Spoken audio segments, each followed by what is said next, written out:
ভাবো তো, যদি আমি তোমায় বলি ঠিক আজকের দিন থেকে 1 বছর পরে তোমার ব্যাংক স্টেটমেন্ট দেখতে ঠিক সেরকম হতে পারে যেমনটা তুমি সবসময় তোমার স্বপ্নেই কল্পনা করো।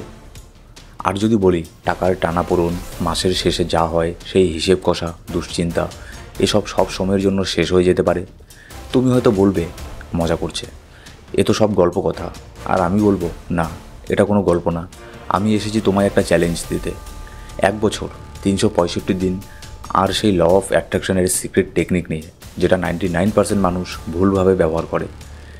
এই একটা ভিডিওতেই আমি তোমায় পুরো ব্লুপ্রিন্ট দিতে চলেছি। এটা শুধু ভাবো আর ধনী হও এই টাইপের কোনো ভিডিও না। এটা একেবারে প্র্যাকটিক্যাল, অ্যাকশন ভিত্তিক, 1 ইয়ার মানি ম্যানিফেস্টেশন চ্যালেঞ্জ।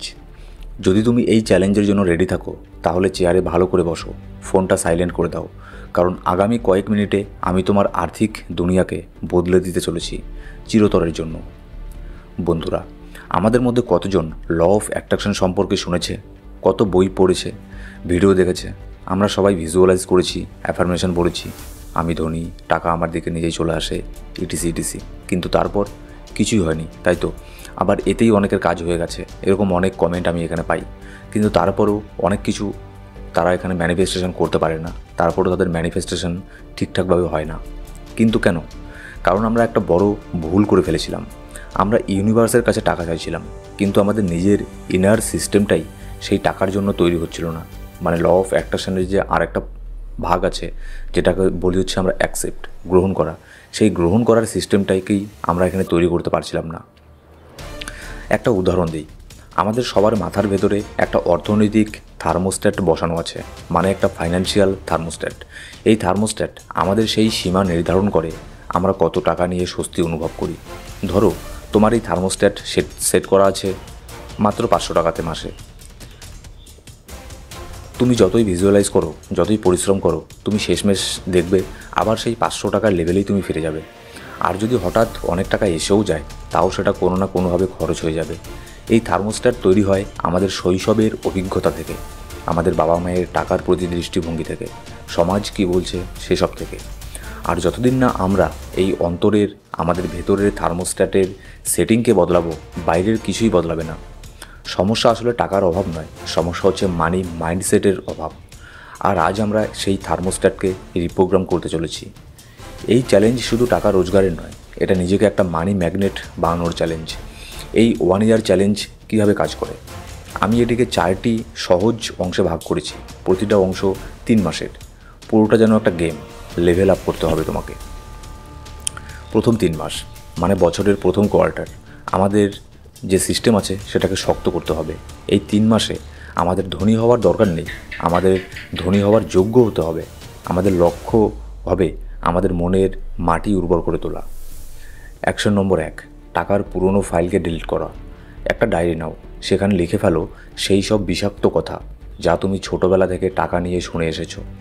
যেমন, টাকা গাছে ফলে না, ধনী লোক মানেই খারাপ বা ধোঁকাবাজ, অতিরিক্ত টাকা মানেই অতিরিক্ত সমস্যা, টাকা দিয়ে সুখ কেনা যায় না, এই ধরনের কথা। এসব থেকে এই সব কিছু অনেক বড় মিথ্যে কথা আর অনেক বড় একটা মিথ। এবার প্রতিটা নেগেটিভ কথার ঠিক পাশে একটা শক্তিশালী পজিটিভ লাইন লেখো। যেমন, টাকা একটা শক্তি যা চারিদিকে ছড়িয়ে আছে, এটা সহজে এবং ধারাবাহিকভাবে আমার কাছে আসে। আমি একজন ভালো ও সদয় মানুষ, এবং টাকা আমার এই ভালো তত্ত্বকে আরও ছড়াতে সাহায্য করে। টাকা আমাকে আর আমার পরিবারকে নিরাপত্তা, স্বাধীনতা আর অসাধারণ অভিজ্ঞতা দেয়। টাকায় হয়তো সুখ কেনা যায় না, কিন্তু এমন অনেক কিছু কেনা যায় যা আমাকে ও আমার প্রিয়জনদের খুশি করে। এই ধরনের কিছু সেই সব নেগেটিভ বাক্যের পাশে এই ধরনের পজিটিভ বাক্য এখানে লিখে রাখতে পারো। আমি টাকা নিয়ে এরকম একটা ভালো কথা শুনেছিলাম, ঠিক কোথায় শুনেছিলাম এরকম আমার মনে পড়ছে না, কোনো একটা বইও হয়তো পড়েছিলাম। সেখানে এরকম একটা লাইন ছিল যে, গরিব হয়ে মরে যাওয়ার থেকে অনেক বেটার ধনী হয়ে মরে যাওয়া। এবার অ্যাকশন নম্বর 2, এই একই ডায়েরিতে তোমার পুরনো টাকার সঙ্গে জড়ানো ভুল সিদ্ধান্তগুলোর জন্য নিজেকে ক্ষমা করে দাও। লিখে ফেলো, আমি তখন যা করেছিলাম তখনকার বোধ থেকেই করেছিলাম।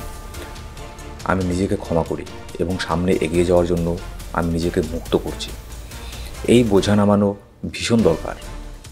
অ্যাকশন নম্বর 3, একটা কাচের জার নাও কিংবা কাচের বোতল নাও।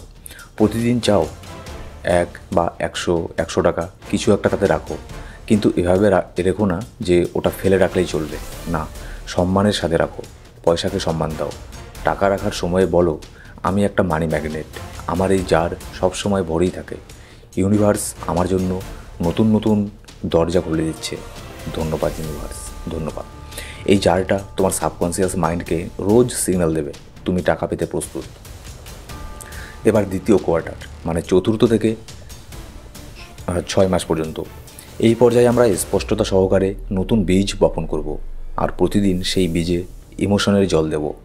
এর জন্য তোমার ডায়েরিতে প্রতিদিনের তারিখ লিখতে রাখতে শুরু করো, আর লেখো যেন যেটা তুমি চাও সেটা ইতিমধ্যেই সত্যি হয়ে গেছে। লেখো, আজ আমি ভীষণ আনন্দিত আর কৃতজ্ঞ, কারণ আমার ব্যাংক অ্যাকাউন্টে আছে। তুমি যত টাকা ইনকাম করতে চাও সেরকম একটা অ্যামাউন্ট তুমি এখানে লিখে রাখতে পারো। আমি আমার পরিবারকে ঠিক সেই জীবন দিতে পেরেছি যেটা আমি সবসময় চেয়েছিলাম। এবার শেষ 5 মিনিট কৃতজ্ঞতার জন্য রাখো। তোমার কাছে এখন যা কিছু টাকা আছে, তোমার পার্সে রাখা 100 টাকা বা ব্যাংকে পড়ে থাকা তোমার স্যালারির টাকা বা তোমার সেই 1000 টাকাই থাকুক না কেন, সেটার জন্য তুমি কৃতজ্ঞতা প্রকাশ করো, ধন্যবাদ জানাও। কারণ কৃতজ্ঞতা তোমাকে ঘাটতির তরঙ্গ থেকে তুলে নিয়ে যায় প্রাচুর্যের তরঙ্গে। এবার আমরা পৌঁছলাম তৃতীয় কোয়ার্টারে, মানে 7ম মাস থেকে 9ম মাসে। এটাই হলো টপ গিয়ার। এটাই সেই পর্যায় যেখানে 99% মানুষ ভুল করে। তারা শুধু ভাবে ভাবে আর ভাবে, কিন্তু কোনো অ্যাকশন নেয় না। তবে মনে রেখো, ল অফ অ্যাট্রাকশন মানেই ল অফ অ্যাকশন। তবে এটা জোর করে করা কাজ নয়, এটা inspired action. Action number 6, inspired action. যখন তুমি সঠিক কম্পনে থাকো, ইউনিভার্স তোমাকে ধাক্কা দেয় না, তোমার কানে ফিসফিস করে। তোমার মাথায় আসবে নতুন আইডিয়া, হঠাৎ মনে হবে একটা নতুন ব্যবসা শুরু করতে পারি। পুরনো কোনো বন্ধুর ফোন আসবে যে একটা প্রজেক্টে তোমাকে চাইছে। হঠাৎ ইচ্ছে করবে একটা নতুন স্কিল শিখতে যেটা তোমার ইনকাম বাড়াতে পারে। হঠাৎ কারোর সঙ্গে দেখা হবে যে তোমার জীবনে একটা দরজা খুলে দিতে পারে। এরকম অনেক কিছু তুমি সিগন্যাল পাবে। এগুলো কোনো কাকতালীয় বিষয় না, এগুলো হচ্ছে ইউনিভার্সেরই পাঠানো সিগন্যাল। এই সিগন্যালগুলোকে চিনে ফেলো, আর আইডিয়াগুলোর ওপর ছোট হলেও কিছু একটা অ্যাকশন নাও। হতে পারে তুমি 5টা আইডিয়ার উপরে অ্যাকশন নিলে, হতে পারে তোমার 4টা দিয়ে তুমি বিফল হয়ে গেলে, কিন্তু একটা আইডিয়াতে তুমি সাকসেস হয়ে গেলে।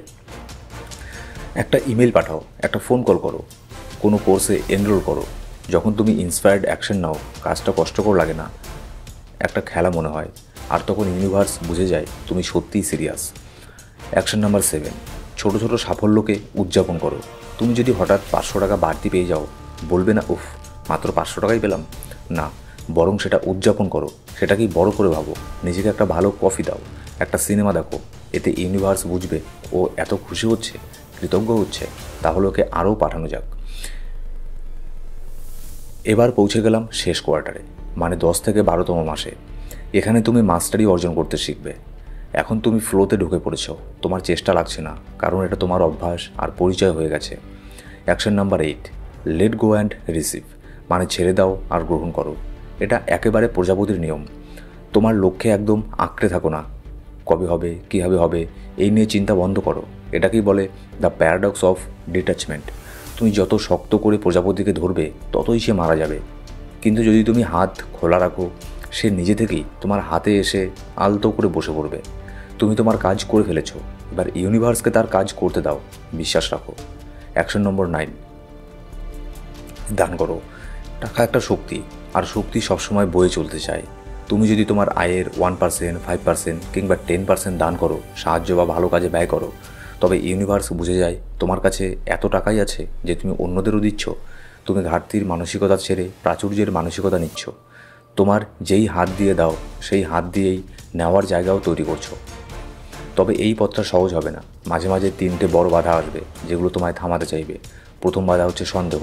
একদিন তুমি ঘুম থেকে উঠে ভাববে সব বাজে কথা, কিছুই তো হচ্ছে না।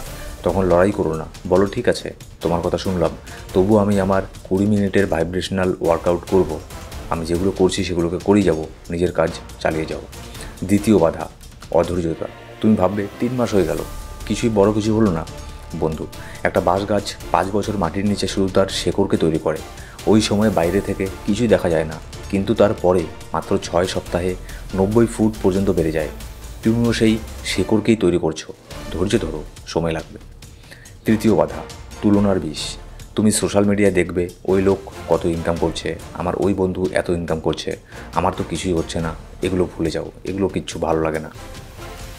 তোমার প্রতিযোগিতা কেবল তোমার নিজের সঙ্গে। তুমি তোমার গল্পের হিরো, তোমার স্ক্রিপ্টে ফোকাস করো, অন্যদের সিনেমার দেখো না। বন্ধুরা, এটাই ছিল আমাদের 1 ইয়ার মানি ম্যানিফেস্টেশন চ্যালেঞ্জ। 4টা কোয়ার্টারে আমরা শিখলাম মন পরিষ্কার করা, ক্ষমা করা আর ম্যাজিক্যাল মানি চার। দ্বিতীয় কোয়ার্টারে শক্তিশালী লক্ষ্য, স্পষ্ট আর 20 মিনিটের ভাইব্রেশনাল ওয়ার্কআউট। তৃতীয় কোয়ার্টারে ইন্সপায়ার্ড অ্যাকশন আর ছোট সাফল্যের উদযাপন। আর শেষ কোয়ার্টারে বিশ্বাস, ছেড়ে দেওয়া আর দান করার শক্তি। এটা কোনো জাদুর কাঠি না যেটা তুমি আজকে করলে আর কালকেই তোমাকে রেজাল্ট এখানে দিতে শুরু করবে। না, এখানে সময় লাগবে। তবে মনে রেখো, তোমার ব্যাঙ্ক অ্যাকাউন্টের আগে তোমার মাথাটাই ধনী হতে লাগবে। দৌলত, ধন দৌলত বাইরের কিছু না, এটা একটা ভিতরের অনুভূতি। কিন্তু তুমি কি প্রস্তুত এই চ্যালেঞ্জ নিতে? তুমি কি প্রস্তুত তোমার ফাইন্যান্সিয়াল থার্মোস্ট্যাট ভেঙে ফেলতে? যদি হ্যাঁ, তাহলে এখনই 2টা কাজ করো। নিচে কমেন্টে লেখো চ্যালেঞ্জ অ্যাকসেপ্টেড, আর তার নিচে লেখো তোমার সেই শক্তিশালী কেন, যে লাইনটা তোমাকে এই চ্যালেঞ্জ শেষ করতে অনুপ্রেরণা দেয়। কেন তোমার এত টাকার প্রয়োজন? এটা হচ্ছে কেন। এটার উপরে একটা বইও আছে, হোয়াই। তুমি যখনই তোমার জীবনের যে কোনো কিছুর হোয়াইটাকে খুঁজে বের করবে, যে কেন তোমার এটা চাই, কেন তোমার ওটা চাই, সব কিছুর সমস্যার সমাধান তোমার সেখানেই হয়ে যাবে। তোমার হোয়াই পরে হাজার হাজার মানুষ অনুপ্রাণিতও হবে। অবশ্যই কমেন্ট করে জানাবে। এটা শুধু একটা কমেন্ট না, এটা তোমার আর ইউনিভার্সের মাঝে একটা চুক্তি। এই ভিডিওটা সেই 3জন প্রিয় বন্ধুর সঙ্গে শেয়ার করো যাদের তুমি মন থেকে সাহায্য করতে চাও। জ্ঞান শেয়ার করলে বেড়ে যায়। আর হ্যাঁ, চ্যানেলটা সাবস্ক্রাইব করতে ভুলো না যেন, কারণ আমি এই পুরো চ্যালেঞ্জে তোমার পাশে থাকবো প্রতিটি ধাপে। এই অসাধারণ যাত্রার জন্য তোমাকে জানাই অনেক শুভকামনা। মনে রেখো, টাকা তুমি কামাও না, তুমি আকর্ষণ করো। আর তুমি সেই সব কিছুই আকর্ষণ করার যোগ্য যা তুমি সত্যিই চাও। তোমার সাথে দেখা হবে কমেন্টে। ধন্যবাদ।